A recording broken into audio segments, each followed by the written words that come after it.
Okay, good morning, everybody. Welcome to EarthX 2025. Excited to be here. Okay, so this is the Sustainable Brands panel where we have some amazing guests up here with us. And first things first, I'm going to have you guys just briefly introduce yourselves and maybe tell us something exciting you've seen throughout your career, you've seen or done. We'll start with you first. Well, good morning, everyone. Thank you so much for coming today. I'm so excited to be here with you.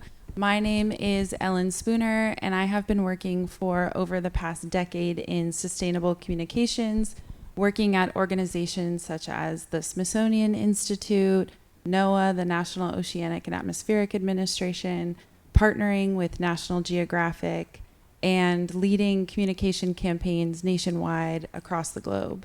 I am currently working on my podcast, which is called the Optimist Circuit, where I interview CEOs, tech leaders, researchers, scientists about how they are using AI to create a more sustainable future.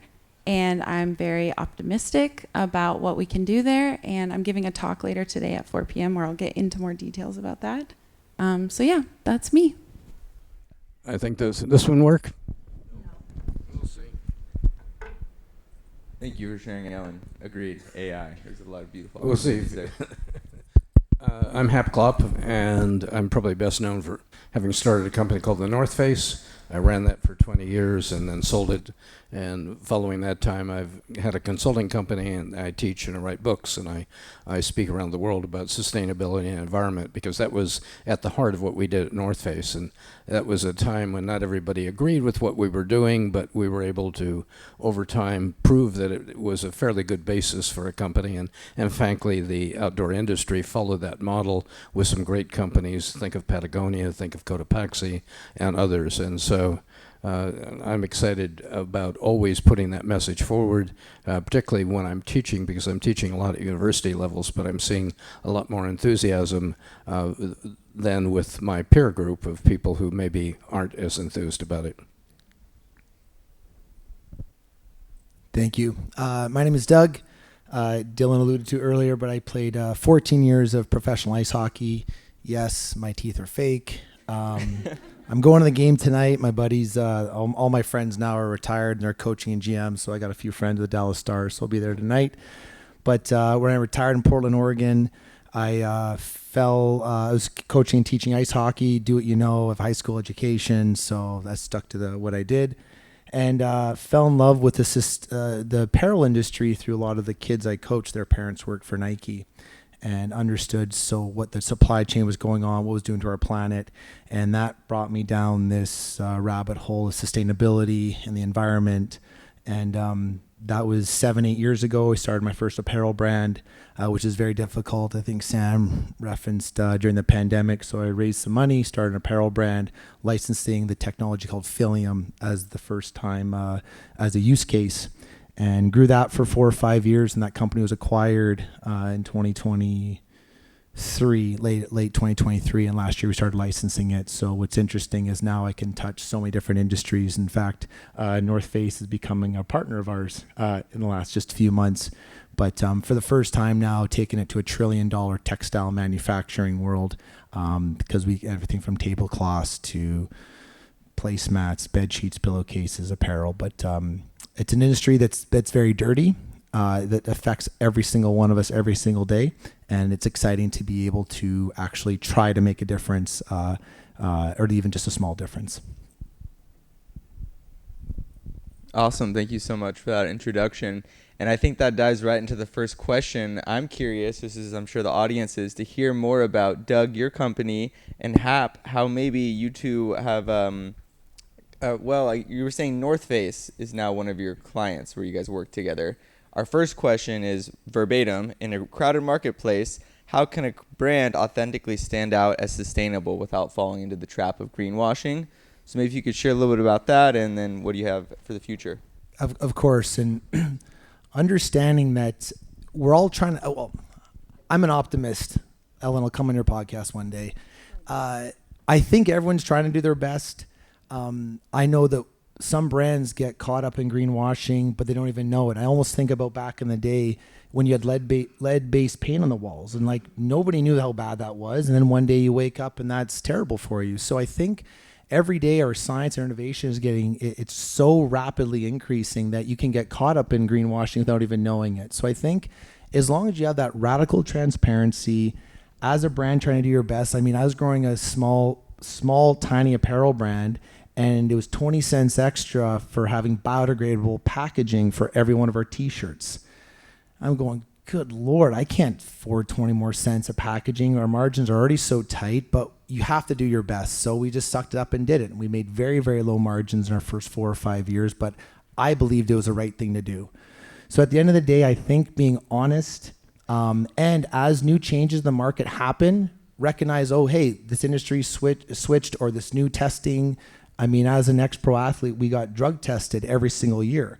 And people don't know, but they keep your blood and urine samples for 4 years. And then as the testing gets better, they retest them from 4 years ago. And that's why you see people lose Olympic gold medals, because they've got warehouses full of all of these products because testing is getting better. So someone that cheated 4 years ago because they were better than the testing, now it's illegal. So I see it the same way a little bit. I believe that brands should try to do their best and then acknowledge when things are better and say, hey, by the way, new testing just came out, and now we can do it this way. So trying to be as honest as possible, I think, is the only way to do it. I think this one's working now. I think it's pretty simple. I think if you look around, and following what you were saying, the consumer wants to do well. I believe they're not buying price, they're buying value. And value, one value element is sustainability, protecting the planet. The problem that we've had is the all-up information has not been available. And as a result, the decisions have defaulted oftentimes to price, because you see the first cost. You don't realize what a supply chain does in the way of things in carbon footprint or human rights or water in Asia around the factories or whatever. Well, we're at a time now where we now have the tools. Everybody has a camera. Also, we have the internet. There's blockchain to be able to verify the claims that people are making, the greenwashing you talk about. We also have a new generation coming along, Gen Z, also Alpha, and these people care. I teach some of them, and I'm excited about it because they actually realize that this planet is the one they're going to live on. Most of the people my age give a shit. You know, I've got mine. You know, yes, climate change, but it isn't really that big or whatever. The reason is that they don't have that long-term perspective. We now have a generation coming in that has that perspective. Older people hopefully will follow, but certainly the young will do it. The value will show them that it's not just first cost, it's all the costs that exist out there. And so you're going to see a revolution in terms of materials, supply chain, and whatever. I'm working with one company out of Santiago, Chile, and it's doing a replacement for leather made out of mycelium. And leather is a very environmentally destructive material. Mycelium is the root structure of mushrooms. You can go in, take a culture from any place, and we do expeditions to find new ones, take it to the lab, create sheets of the material. You can do it close to the factory and whatever. All those things are happening. So we have technologies that are working. We now have digital reporting that supports it. And on top of that, we actually have a generation that really is thriving on it. So I'm optimistic about it. I think we're at the right time. Obviously, it's a sawtooth as you move up. One day it's plus, next day it's minus, whether it's political or whether it's economic or tariffs or whatever. But the path is moving upward in my view. Fantastic, Sharon, and that's very relatable with that sawtooth up and down. I think that kind of relates back to the lead, which was probably a very innovative way to paint your homes, and then later realized, it's killing people slowly. So thank you for sharing that very much. Ellen, did you have anything you wanted to share on that? I think one interesting thing that I've noticed is happening is kind of the reverse of greenwashing, is green hushing is a new term. I don't know if you guys have heard of it, but a lot of these large tech companies in 2020 made these massive sustainability commitments to be carbon free, water positive, all of these things to be way more sustainable. And then rightly so, got a lot of pushback of, are you actually doing this? Like, show us the reports, show us the data. And so now a lot of these companies are no longer reporting on the sustainability efforts that they're working on. And I think that is still also the wrong direction. I think what you need to be doing, and what both of these gentlemen also said, is just more transparency and admit when you have your downfalls. You have ambitious goals and you have ambition for a reason. You're not always going to achieve it. Sometimes 2 steps forward, 1 step back. But when you bring people along the journey with you, people want to see the struggle. People want to see how you're doing. And it makes you more relatable. And then they're likely to be more loyal to your brand and your company when you're being honest and saying, hey, this is our goal. We didn't achieve it, but we're going to try and do better next year. So that's what I think. Perfect. Yeah, that's a great insight, and that actually leads perfectly into our next question with what do you believe are the key elements that go into building a brand that is both mission-driven and profitable in today's day and age? For me? Let's go with you. You kind of touched on transparency. Is there anything else you'd like to add? And then we'll go down the line. Yeah, I mean, I think North Face, there's no better example of starting with sustainability from the very beginning, and it's woven into your business plan. It's not an add-on at the end on the side when you're like, oh yeah, we need to have that as part of our mission because we have to report to the government or things like that. When it's really truly a part of your business model from the beginning. One example that I found really interesting in my research in AI and sustainability is this company called Hugging Face.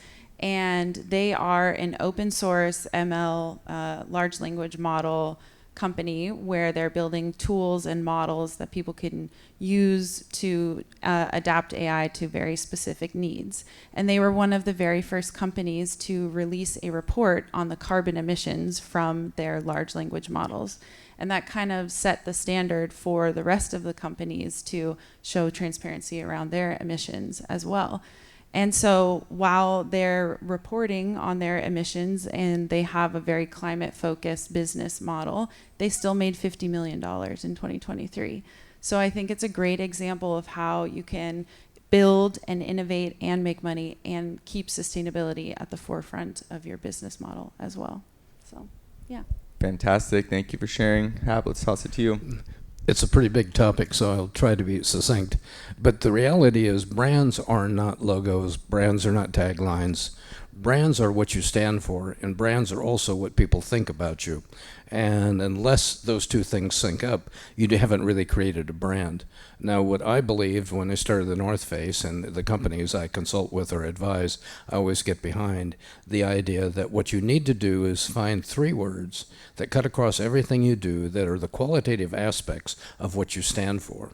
And then once you've found those, repeatedly, consistently, you have to live by them. Brands are like coral. You know, coral grows imperceptibly. It starts getting more and more complex as it goes along until at some inflection point, it is so unlike anything else. It's beautiful. And it's a monopoly. That's what you're looking for in business. And as I tell the companies, you don't want to have the best product. What you want to have is the only product. And if you're that differentiated because of what you stand for, then you're going to be out there. And then use storytelling. Take those attributes, whatever they are, and I love them around sustainability. Ours was about triple bottom line and about some other things, but be able to articulate that. And then every couple of years inside your company, you come back and have meetings about that. Every company seems to have a meeting about what are quantitative goals and what are we going to do. But spend time talking about what you stand for, because you have to remember, if you're growing dramatically, we were growing 150% a year, and what that meant was we're getting lots of new people coming in. And those new people would interpret what we were unless we helped guide them for what we'd stand for. And so we'd have what we call long-range planning meetings and give a disproportionate amount of time to talking about those qualitative values, which had to be with sustainability. And then at the end of that meeting, I would say something that was startling to the new people, old hat to the people who've been around for a while. But I'd say, I hope we were so clear that some of you now leave the company. and we'd like to help you leave. Because if you aren't in agreement with what we're doing, we're not going to change. And you can't have disparate voices within the company. So there's lots of ways to run a company, but we can only run ours one way. And so if you aren't in agreement, we'd like to help you go someplace where you can really take your ideas and implement them. Honestly, Shane, I mean, no different than Hap said, but I think staying focused and not being distracted. There's a lot of noise out there, and the new shiny object, the new shiny thing, the new shiny terminology. So I think of any brand, especially starting out, is like do something and do one thing really well. So if when I started our first concept brand called Zenkai Sports, like we just did t-shirts and base layers, like 2 or 3 SKUs. We didn't try to boil the ocean and do 100 different things. So I think in the start, especially when profitability, like of course, if you can't survive as a company, then you can't do good for anything because you can't pay people, you can't give back. We're 1% for the planet, all these different charities, but if we don't make money, no one's doing anything. So I think really starting off, having laser focused, to Hap's point, having if it's 3 key words or your mission statement, whatever that is, and don't veer off of that whenever a shiny object comes. And then one day, if you can build a brand and have profits and pay people properly and give back, then you can start diversifying a little bit. But I think stay focused, stay laser focused, and not get distracted. Awesome. Yeah, thanks for sharing that. And I think that leads beautifully into this third question we have. So Hap, you mentioned that you don't need to have the best product. You must have the only product. And then Doug, you mentioned how you only had 2 to 3 SKUs to start with at the beginning. Is that correct? Yes. Awesome. So our third question is, how do consumer expectations around sustainability shape product design, messaging, and maybe the long-term brand loyalty? And let's start with you, Doug. Tying that into, I think it parallels your 2 to 3 SKUs. Yeah. Hap saying you need the best or the For only sure. product. Oh, well, first of all, as much as people want to help the environment, they're not going to buy anything as apparel related unless it looks good. So first of all, you've got to build product that people want to wear.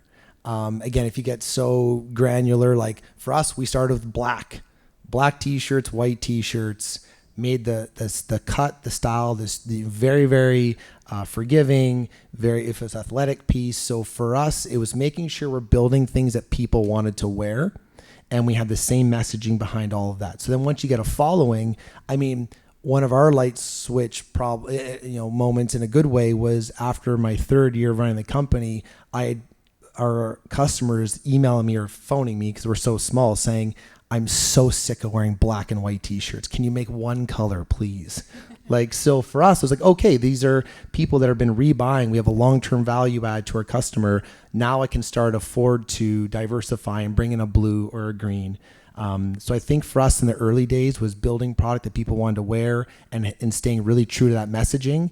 And to Hap's point, which I loved, we were different. We were making cotton performance apparel, which really wasn't being done. Everything was synthetic based. So for us, we were going after that market, our marketing, our storytelling. So some of the Lululemon or the Nike customers weren't even seeing our ads because we were using different messaging. We were using different taglines and keywords. And for us, that's how we started and eventually became moderately successful. Well, one of the things we did was to put a lifetime warranty on our product. You're trying to get a simple message across to people, and a lifetime warranty was pretty argumentative with respect to every financial investor I ever talked to, any VC you ever talked to, and the financial people even coming in the company. But you need to have some statement where you stand for. And 100% warranty, we'll bring it back no matter what, we'll fix it or repair it, and it's good. Now, we missed something there. We were visionaries, I was visionary, but what we missed was circularity is more important than sustainability. And had we seen circularity, maybe we would have made less products with polypropylene or polyester base that's out there. But the idea is you really want to create something that people have. And going back to some of the things Ellen was talking about, recognize you're never going to have the perfect answer. Because just what you think is the right answer today is not going to be the right answer tomorrow, because we're evolving in terms of what we have. So be adaptable, be able to change, be able to be honest with your customers if it doesn't work or whatever. They appreciate that aspect of it. So the way you create something sustainable is not just a few people in a lab saying, I'm going to do something, but actually listening to the customer. We had a warranty with our lifetime warranty, so we decided we'd send a questionnaire out, probably only to 100 people, not statistically valid, but the idea was saying, what do we make, what do you like about what we do, and what else would you like us to make? Pretty simple way to do it. Well, I got a great answer from one person that knew we were on the right track. He said, I don't know what you make exactly, but I know you do well, and I know you make good shit. To me, that was pretty good, because we had to stay with that, but it gave us some latitude to change. And one thing I'll add is don't underestimate the power of the court of public opinion. Whether companies or brands admit it or not, they are definitely influenced by public sentiment. Look at the whole Volkswagen fiasco when they were lying about their emission standards. That took a huge hit to that company, and that was because the public was putting pressure on them to not lie about their emission standards. I also recently interviewed an AI ethicist who works at this IT company called ServiceNow, which is a company that was founded in San Diego, and they're now basically coming for Salesforce, doing customer management and all of this.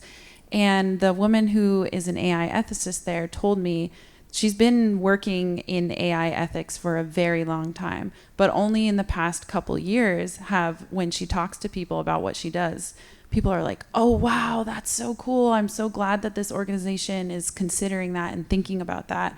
Because as AI has become more prevalent, there's more demand for people to understand data privacy, what data is going into the models, how the models are using the data. And she is saying that ServiceNow and these other companies are taking that seriously, whether they're outwardly publicly admitting that the public court of opinion is influencing them or not. It is, and it shapes what data they collect, how they manage their data privacy policies. So I think if we can harness that, we can push brands and companies to follow more ethical guidelines, as these two gentlemen have done successfully so far. Awesome. Thank you for sharing that. Yes. And as an AI aficionado, we actually have our next question that deals with technology. So basically, the question revolves around how can you leverage technology in order to basically help brands track, verify, and communicate their sustainability efforts effectively. For me? Let's start with you and we'll go down the line. All right. I've been thinking a lot about that question lately because with the heightening of ESG standards for a lot of companies that they need to follow, particularly smaller companies, it can be really difficult for them to track and manage their own data because a lot of brands and companies do have the desire to be sustainable, but they don't know how. They know how to collect their data. But I do see that there are a lot more opportunities for them using AI to better track their supply chain, decarbonize their supply chain, look at who they're getting their supplies from. Microsoft has an entire program that they are selling to customers that is specifically meant for companies to help them track and manage their ESG reporting. So I am optimistic that it will be easier for smaller companies to be more transparent and track and manage that data. Awesome. Yeah, maybe without having a whole dedicated sustainability department, which a smaller team can't afford, but maybe they could use a software, like you mentioned. Great. Doug? Or I'm sorry, Hap? Well, helping people in a small company would be outside verification. I mean, first of all, a lot of people don't believe you if you say we're sustainable. I mean, they think you're a homie. Of course you're going to say that. And they wonder if you're greenwashing or whatever. So if there's some outside verifiable ways of doing things, it's beneficial. AI is a quick way to collect a lot of information about what you're doing you also need something like blockchain to be able to support it, to prove that it's what you say it's going to be. And then I think the other thing that you have to do with technology is you have to make sure that it's simplified, that it isn't overwhelming people, because we have so much data that's coming out across everything, and AI only multiplies that, so that you have to get it down to the level of the consumer and also down to the level of people inside the company to be able to make specific, sustainable improvement. For us, more on the material side of the business, we've been using like SGS and Intertech are two of the most highly regarded testing facilities in the world. So what we do, Shane, is we do testing for every fabric we send to a customer. So if it is to a North Face and we're doing a cotton model spandex blend or a merino wool blend, we'll have all the testing done. So we're not just saying like, hey, take my word for it. We're like, here's the fabric you're receiving, and here's the 10 or 12 different tests, or it could be a vapor transmission rate test. It could be an oil stain release test. So for us, using that analytics to back up our claims, to Hap's point, nobody knows like the numbers of these tests. The layman person wouldn't know them. I don't even know them, and I run the company. So for us, it's like, how do we then educate what these tests mean, what they're really saying? And for us, that's where we've been using technology in our supply chain with our vendors, making sure, okay, we have all the certificates, we're validating, verifying, and then we can hand those over to a client, to making sure that as we're going to tell that story and we're claiming something, we've got something to back it up. Awesome. Yeah, it's a great share. Okay, guys, we're right on time. This is perfect. We have one more question, then maybe we'll have a couple minutes for a little bit of Q&A if you guys are willing from the audience. With this last question, it's basically when you're starting out with your brand, would you say it's more important to get your sustainability story perfect from day one, or kind of iterate as you grow, and why? We'll start with you. Go, Hap. It's easier if you start. You don't have to start. I mean, there's a great quote from Voltaire, which is, perfect is the enemy of good. And I think you really have to adhere to that. And if you follow what Ellen was saying, what I was saying, and I think Doug was ratifying, the technology is going to change anyway. So to get it perfect is never going to be perfect. And I've seen so many people who never start something because they're waiting until they get to perfect. The idea is move ahead. There's another quote from Goethe, the German philosopher. He said, whatever you can do or believe you can, begin it, because boldness has genius and power and magic in it. And I'd adhere to those words. Beautiful. Yes, I completely agree. I mean, every time we go to our website, I want to change 50 things. And so it's like, if you're going to wait to launch something, a website, a t-shirt, a brand, you just got to start it. You're going to make changes 1,000%. You're going to make changes as you go. And so for us in the early days, we actually saw ourselves more as an education company, and we're trying to educate marketplace, educate consumers. And for us, everything is changing all the time anyway. So for us, you have to be able to adapt, be nimble, say you're sorry, or say, hey, we found a better solution. And at the end of the day, like, I think the honesty goes so much more way. Like, Ellen, you're mentioning that if you don't hit a sustainability goal, like as a consumer of a company, and they said, hey guys, we got 75% of the way of our goal, we didn't quite make it this year. I'm like, I'd be pretty proud of that company for being honest and saying that. Like, at the end of the day, we all think people are lying anyway. So like, why would they lie about that? Like, that must be true. Yeah. So for us, everything's going to change. Go start, iterate as you go. The world's changing in a very rapid way. So just go and do it. Yeah, I couldn't agree more. The main way that I advertise my podcast is on TikTok, and the internet is brutal. People will give you feedback immediately. Like, you did not get that statistic right. Where did you hear that? And you immediately can just respond and say, you're right. Provide me with the right source of information. And you iterate, especially around the topics of AI and sustainability. It's a very hot topic right now, and a lot of people are very interested in it. And so they'll hold you accountable, but you can't get that feedback until you start. Ellen, did you see the Sam Altman quote yesterday that that's costing tens of millions of pounds of carbon emission from people saying yes and thank you to ChatGPT? I did not see Yeah, that. people are being too polite to the robots, I and it's mean- costing like millions and millions of like kilowatts of hours. That's crazy. But I believe it, but also I understand why people do it. Yeah. We want to be liked by robots too. Yeah. Yeah, Don't kill me. Guilty as charged for that one. Okay, guys, thank you so much. That was very insightful. We have about 2 to 3 minutes left, so I'm going to open this up to the crowd. Are there any, I see you over there. We'll start with you first, and then anyone over here, feel free to ruminate on your question and ask away. We'll start with you. I'd like to know if each one of you had a mission statement for your organization when you started it, or have you revised one that's a mission statement? And I'll just repeat that for those that maybe didn't hear. So the gentleman over here wanted to ask if there was a mission statement devised for your company from the get-go, Yep. Or have you since designed one? or have you since designed one? Thank you. Yes, we had a mission statement from day one, and it has changed. Say it what it is?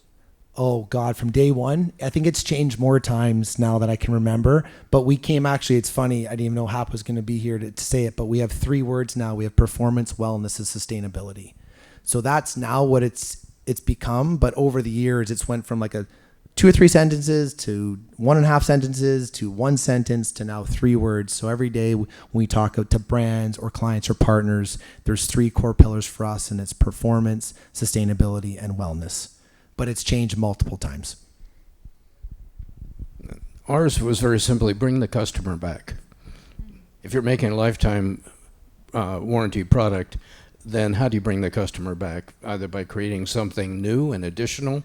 That's why we produced not only sleeping bags and tents and packs, but clothing as well. Obviously, it's more a clothing company now that VF has it, but the reality is only if those customers are satisfied would they come back. So whatever it took to be able to do that. And that we had that going on. Now we had additional words periodically. We danced around it, which nobody could remember. So bring the customer back kind of worked for us. I'm still in the early phases of having a bit of a longer tagline. For the Optimist Circuit podcast, we are building the circuit connecting AI, tech, nature, and people to spark optimism and power solutions for our society. And I wanted to include nature and people because we can't forget that in this AI revolution. People are at the core of everything. And nature also has a strong power to regenerate and rebuild when you give it the chance. And so I really wanted to focus on connecting all of those pieces together because when I was first getting started, I was thinking of the name of tech optimism.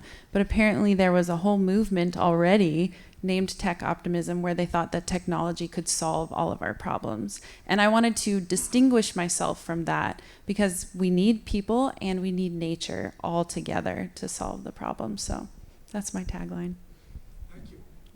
Awesome. Great question. And unfortunately, we have reached time, so I encourage you to find one of the panelists once we're off stage here. But do you guys have any last remarks, comments? Go Dallas Stars. Perfect. They're in tough tonight, though. I was thinking of a quote when you were talking about bringing nature into it, and it was from Thoreau, which is in wilderness is the preservation of the earth. And I think everybody should realize that that's the case. And so if we go back and rely on that, there's a lot of solutions to our problems that are very complex right now that the earth, wilderness, the appreciation of it can really solve. And I just want to encourage you, if you have an idea of a brand that you want to start, a sustainability company or a podcast, there is no one else on this planet that is like you, and there is still an opportunity for you to make that happen. And I encourage you to just get started if you haven't already. Fantastic. With that, let's stand up and thank you guys. If we give a round of applause.